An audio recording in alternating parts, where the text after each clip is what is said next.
টাকিতে অবৈধ guest house ভাঙা শুরু, সেই খুশিতে লাড্ডু বিলি বিজেপি কর্মীদের। টাকিতে ইছামতি নদীর পাড় দখল করে গড়ে ওঠা একাধিক অবৈধ গেস্ট হাউস ভাঙার কাজ শুরু হলো। আদালতের নির্দেশে প্রশাসন আজ থেকে উচ্ছেদ অভিযান শুরু করেছে। স্থানীয় বিজেপি কর্মী সমর্থকদের দাবি, দীর্ঘদিন ধরে নদীর পাড় দখল করে এই নির্মাণ চলছিল। তাদের অভিযোগ, আগে বারবার প্রশাসনকে জানিয়েও কাজ হয়নি। অবশেষে আদালতের হস্তক্ষেপে উচ্ছেদ শুরু হওয়ায় খুশি তারা। এদিন টাকিতে বিজেপি কর্মীরা সাধারণ মানুষের মধ্যে লাড্ডু বিতরণ করেন। স্থানীয়দের একাংশ এই পদক্ষেপকে স্বাগত জানিয়েছেন। প্রশাসনের তরফে জানানো হয়েছে, আদালতের নির্দেশ মেনেই উচ্ছেদ চলছে।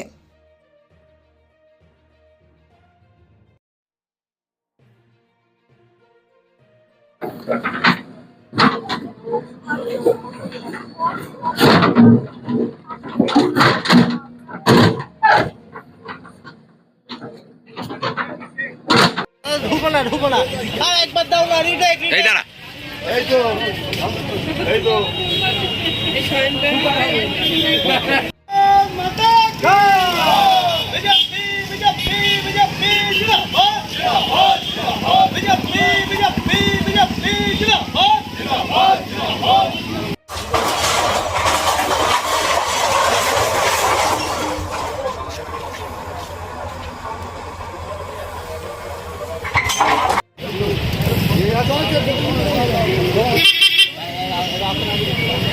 চলো কই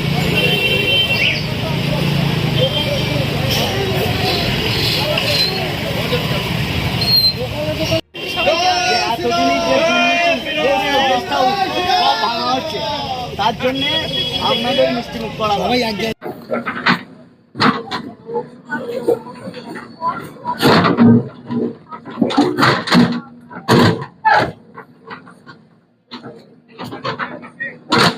ফিরে এসেছে। তার জন্যে পেছনে গাড়ি দাঁড়াও, যে টাকির গৌরবময় দিক, আজকে টাকির মানে যারা দখলবাজ, যারা গুন্ডা, যারা দখল করে রেখেছিল, তাদের সম্পত্তি ভাঙা হলো। তার আগে আমরা মিষ্টি ঢুকো না একবার দাও না এই দাঁড়া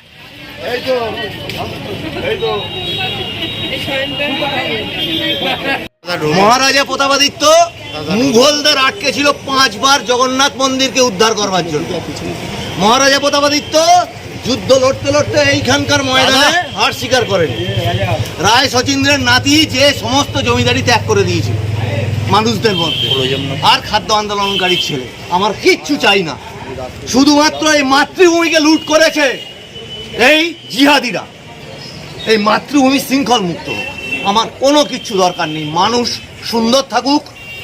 টাকি শিক্ষা, সংস্কৃতি, সভ্যতা, নাট্যকলা তার পীঠস্থান। সেই পীঠস্থানের ভীত গৌরব আবার ফিরে আসুক। এবং আমাদের এই সোনার বাংলার সরকার তৈরি হয়েছে, আমাদের মুক্তি সূর্য দাদা শুভেন্দু অধিকারী আজকে মুখ্যমন্ত্রী। এবং এই 4 তারিখে যদি আমরা আজকে সনাতনীরা একত্রিতভাবে এই স্বৈরাচারী মমতা বন্দ্যোপাধ্যায়ের সরকারকে না হটাতে পারত, তাহলে আমরা এখানে বেঁচে থেকে এই কথাগুলো বলবার সুযোগ পেতাম না।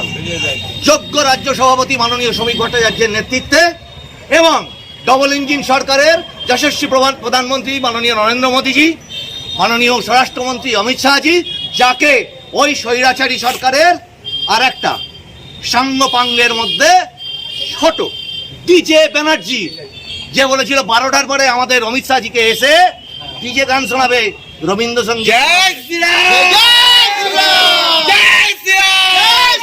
আজকে আমাদের দাদা শুভেন্দু অধিকারী আজকে মুখ্যমন্ত্রী, তিনি বিধানসভায় কালকে বলেছেন তার ওই ডায়মন্ড মডেলের পুষ্পা আজকে কি করছে, উঠছে বসছে, হাফ প্যান্ট পরে পুলিশের সঙ্গে হাঁটছে। কেউ চাইনি এই অন্ধকার রাজত্ব। কত চাহিদা হতে পারে একটা মানুষের, সকলে দেখতে পাচ্ছে টিভিতে, ফোনের মধ্যে স্ক্রল করতে করতে, লুট কাকে বলে এবং সন্ত্রাস কাকে বলে। এই সমস্ত কিছুর অবসান ঘটেছে, সমস্ত কিছুর আজকে অবসান ঘটেছে। আমার সঙ্গে ব্যক্তিগত কি হলো না হলো সেটা সাবজুডিস, কিন্তু আমার এই লড়াই এই মাতৃভূমির জন্য এবং তার জন্য লড়ে যাবো। ঢুকো না একবার দাও না এই দাঁড়া এই তো